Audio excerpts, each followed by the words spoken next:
राम सामर्थ्य योग पीठ ट्रस्ट। सभी को प्रणाम। दोस्तों, आज बात करते हैं सेवा की। हम बात करेंगे गुरु सेवा की। गुरु सेवा अर्थात गुरु की शिक्षाओं का अनुसरण करना, आध्यात्मिक तकनीकियों का नियमित एवं अनुशासित ढंग से अभ्यास करना। ऐसा करने से एक शिष्य क्रोध, घमंड, आसक्ति, तामसिकता के अतिरिक्त लघु परिपथों से ऊपर उठ सकता है। शिष्य के व्यक्तित्व की सुगंध उसके गुरु को प्रदर्शित एवं गौरवान्वित करती है।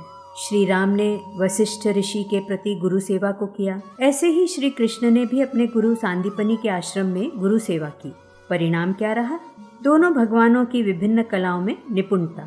ऐसी ही एक कहानी है सत्यकाम जाबाल की। आज मैं आपको वही कहानी सुना रही हूँ। सत्यकाम जाबाल। महर्षि हरिद्रुम के पुत्र गौतम ऋषि के आश्रम में एक दिन एक छोटा सा बालक आया। उसने नम्रता से महर्षि के चरणों में प्रणाम कर प्रार्थना की, भगवान, मैं आपके श्री चरणों की सेवा करना चाहता हूँ, आप मुझे स्वीकार करें। महर्षि ने स्नेहपूर्वक पूछा, सौम्य, तुम्हारा गोत्र क्या है?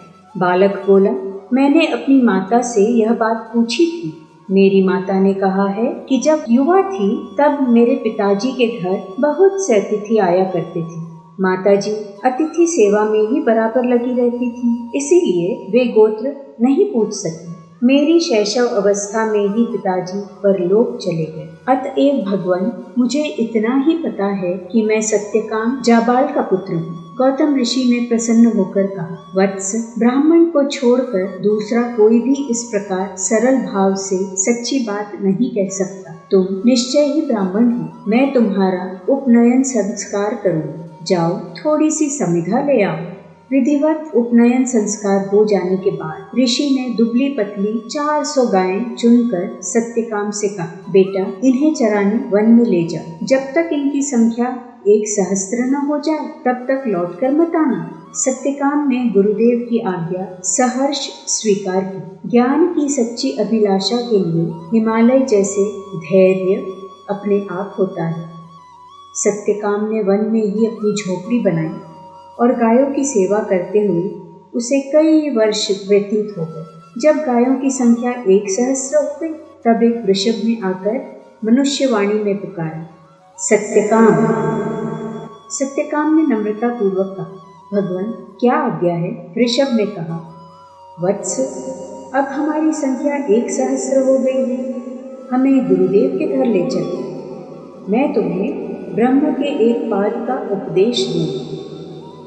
वृषभ ने बताया, इसका नाम प्रकाशवान है। आगे का उपदेश अग्निदेव करेंगे। दूसरे दिन प्रातःकाल गायों को लेकर सत्यकाम गुरु के आश्रम की ओर चले। मार्ग में पड़ाव डालकर उन्होंने गायों को रोका और जल पिलाकर रात्रि निवास की व्यवस्था की। वन में से सूखी लकड़ियां एकत्र कर अग्नि प्रज्वलित की और वे पूर्व की ओर मुख करके बैठ गए। अग्नि की ज्वाला से साक्षात अग्निदेव ने सत्यकाम को पुकारा और अनंतवान नामक ब्रह्म के द्वितीय पाद का उपदेश देकर कहा, आगे का उपदेश हंस करेगा। दूसरे दिन प्रातः वे गौओं को लेकर आगे बढ़े। सायंकाल एक जलाशय के किनारे रात्रि विश्राम के लिए ठहरे। वे अग्नि जलाकर बैठे ही थे कि एक हंस उड़ता हुआ आया और सत्यकाम के पास बैठ गए। हंस ने ज्योतिष्मान नामक ब्रह्म के तृतीय पाद का उपदेश दिया तथा बताया कि अगला उपदेश जल मुर्ग करेगा। अगले दिन वे गौओं को लेकर चले। संध्या के समय एक वट वृक्ष के नीचे बैठे ही थे कि एक जल मुर्ग उनके पास आया और आयतनवान नाम से ब्रह्म का उपदेश दिया। सत्यकाम ने ब्रह्म ज्ञान प्राप्त किया। वे 1,000 गौएं लेकर गुरुदेव के आश्रम में पहुंचे। उस समय उनके मुख पर ब्रह्म तेज छा रहा था। गुरु बोले, वत्स, तू ब्रह्म ज्ञानी के समान दिखता है, तुझे किसने उपदेश किया? सत्यकाम ने नम्रता से कहा, गुरुदेव, मुझे मनुष्येतरों से उपदेश प्राप्त हुआ, पर आपके समान आचार्य द्वारा प्राप्त हुई विद्या ही श्रेष्ठ होती है, अतः आप मुझे उपदेश करें। अपने सेवा पारायण विनम्र शिष्य को ऋषि ने हृदय से लगाया तथा आशीर्वाद देते हुए कहा, वत्स, तूने जो कुछ जाना है वही ब्रह्म तत्व है।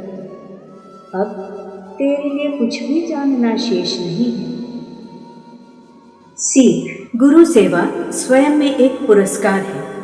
ये सेवा सदैव तन, मन, धन, आत्मा से निष्काम भाव से करें। आशा है आपको ये प्रेरणास्पद कहानी जरूर पसंद आई होगी। तो देर किस बात की, जल्दी से लाइक, शेयर, सब्सक्राइब बटन दबाइए और कमेंट बॉक्स में अपने विचारों को व्यक्त करिए। धन्यवाद। जय श्री राम।